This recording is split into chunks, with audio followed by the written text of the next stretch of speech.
సుమన్ టీవీలో మీ personal and business promotions కోసం కింది నెంబర్కి కాంటాక్ట్ చేయండి.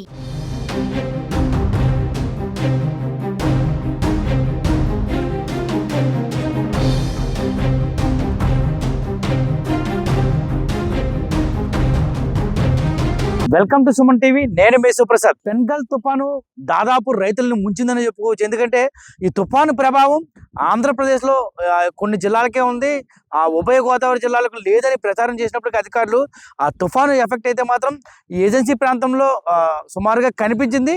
గత 2 రోజులుగా మబ్బులతో ఉన్న వాతావరణం ఒక్కసారిగా గాలి, విపరీతమైన గాలితో పాటు ఉదయం ఒక్కసారిగా వర్షం రావడంతో అయితే మాత్రం రైతుల గుండెల్లో రైళ్లు పరిగెట్టాయి. సుమారుగా ఏజెన్సీ వ్యాప్తంగా 52,000 హెక్టార్లలో వరిని పండించగా రైతులు ఎకరాకి సుమారుగా 30,000 రూపాయల పెట్టుబడి పెట్టి అయితే మాత్రం ఈ పంటని పండించారు. అయితే గత ఏడాది కన్నా ఏడాది పంట బాగా చేతికి వచ్చింది అనుకునే సమయంలో అయితే మాత్రం మనం చూస్తున్నాము ఈ పంటని ఇలాగ మొత్తం కూడా చేతికి వచ్చే సమయంలో ఇంకొక వారం రోజుల్లో ఈ పంటని అయితే మాత్రం కోసేసి పనులు కట్టే సమయంలో అయితే మాత్రం ఇప్పుడు ఈ పంట అయితే మాత్రం మొత్తం గాలి ప్రభావంతో అయితే ఒరిగిపోయింది. దీని ద్వారా మొత్తం రైతు నష్టపోయాడని చెప్పుకోవచ్చు. ఎందుకంటే రైతు బాధల్లో ఉన్నాడు.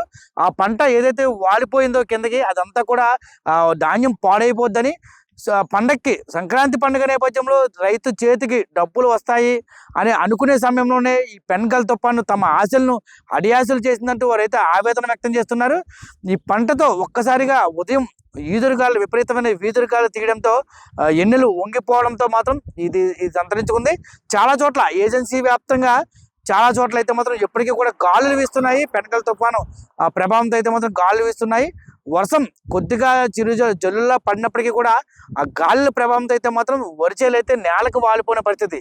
దీంతో ఏం చేయాలో తెలియని దిక్కుతుంది అయితే మాత్రం రైతు అయితే మాత్రం తమ ఆవేదన వ్యక్తం చేస్తున్నాడు. నాది ఒట్టిగడ్డ అండి, రుత్తల రాజండి, రాజం మండలం అండి. నేను 2 ఎకరాలు చేను ఉడిచానండి. నాకు 60,000 పెట్టుబడి అయిందండి. చేతికంది లోపల మొత్తం తుఫాను వచ్చి మొత్తం పాడు చేసిందండి. మొత్తం గాలి అలాగని ఆశపడ్డాం, మొత్తం అది కూడా చేతికి వచ్చేలాగా లేదు సార్. కదండి విధానం. మరి మొత్తం అంతా లాస్ అండి, లాభం ఏమీ లేదు అని వస్తుంది కదా అని ఆశపడ్డాం, కానీ అది కూడా చేతికి వచ్చేలాగా లేదు.